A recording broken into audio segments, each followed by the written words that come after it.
आज का बाइबल का वचन विधि विवरण का ग्रंथ अध्याय 8 वचन 2 और 3 और बाद में 14 से 16। कोरिन्थियों के नाम पौलुस का पहला पत्र अध्याय 10 वचन 16 और 17 और आज का सुसमाचार यूहन्ना के अनुसार अध्याय 6 वचन 51 से 58 तक। विधि विवरण का ग्रंथ अध्याय 8 वचन 2 और 3 और बाद में 14 से 16। मरुभूमि में इन 40 वर्षों की वह यात्रा याद रखो जिसके लिए तुम्हारे प्रभु ईश्वर ने तुम लोगों को बाध्य किया था। उसने तुम्हें दीनहीन बनाने के लिए ऐसा किया, तुम्हारी परीक्षा लेने के लिए, तुम्हारे मनोभाव का पता लगाने के लिए और इस प्रकार यह जानने के लिए कि तुम उसकी आज्ञाओं का पालन करते हो या नहीं। उसने तुम्हें त्रस्त किया, भूखा रखा और फिर तुम्हें मन्ना भी खिलाया, जिससे ना तुम जानते थे और ना तुम्हारे पूर्वज ही। इससे उसने तुमको यह समझाना चाहा कि मनुष्य रोटी से ही नहीं जीता है, वह ईश्वर के मुख से निकलने वाले हर एक शब्द से जीता है। उसने तुम लोगों को मिस्र देश से दास्ता के घर से निकाल लिया। उसने इस विशाल भयंकर मरुभूमि में विषैले सांपों, बिच्छुओं और प्यास के देश में तुम्हारा पथ प्रदर्शन किया। उसने इस जलहित स्थल में तुम्हारे लिए कठोर चट्टान से पानी निकाला।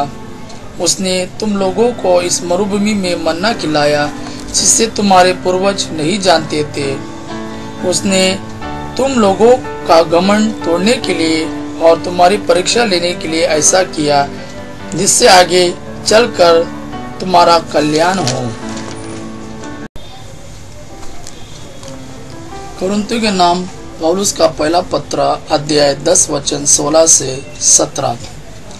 क्या आप आशीष का प्याला जिस पर हम आशीष की प्रार्थना पढ़ते हैं हमें मसीह के रक्त का सहभागी नहीं बनाता?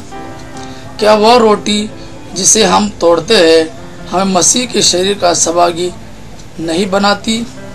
रोटी तो एक ही है, इसलिए अनेक होने पर भी हम एक है, क्योंकि हम सब एक ही रोटी के सहभागी हैं। आज का सुसमाचार यूहन्ना के अनुसार अध्याय 6 वचन 51 से 58 तक। स्वर्ग से उतरी हुई वह जीवंत रोटी मैं हूँ। यदि कोई वह रोटी खाएगा तो वह सदा जीवित रहेगा। जो रोटी मैं दूंगा वह संसार के जीवन के लिए अर्पित मेरा मांस है। यहूदी आपस में यह कहते हुए वाद विवाद कर रहे थे, यह हमें खाने के लिए अपना मांस कैसे दे सकता है? इसलिए ईसा ने उनसे कहा, मैं तुम लोगों से यह कहता हूँ, यदि तुम मानव पुत्र का मांस नहीं खाओगे और उसका रक्त नहीं पियोगे तो तुम्हें जीवन प्राप्त नहीं होगा। जो मेरा मांस खाता और मेरा रक्त पीता है उसे अनंत जीवन प्राप्त है और मैं उसे अंतिम दिन पुनर्जीवित कर दूंगा, क्योंकि मेरा मांस सच्चा भोजन है और मेरा रक्त सच्चा पेय। जो मेरा मांस खाता और मेरा रक्त पीता है वो मुझ में निवास करता है और मैं उसमें।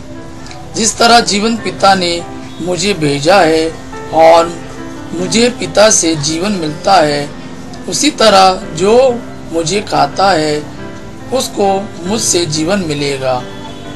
यही वह रोटी है जो स्वर्ग से उतरी है। यह उस रोटी के सदृश नहीं है जिससे तुम्हारे पूर्वजों ने खाई थी, वे तो मर गए, किंतु जो यह रोटी खाएगा वो अनंत काल तक जीवित रहेगा। यह प्रभु का वाणी है। प्रभु को धन्यवाद। आबा पिता की महिमा और पुत्र यीशु का प्रेम आप पर सदा सर्वदा बना रहे। आमीन।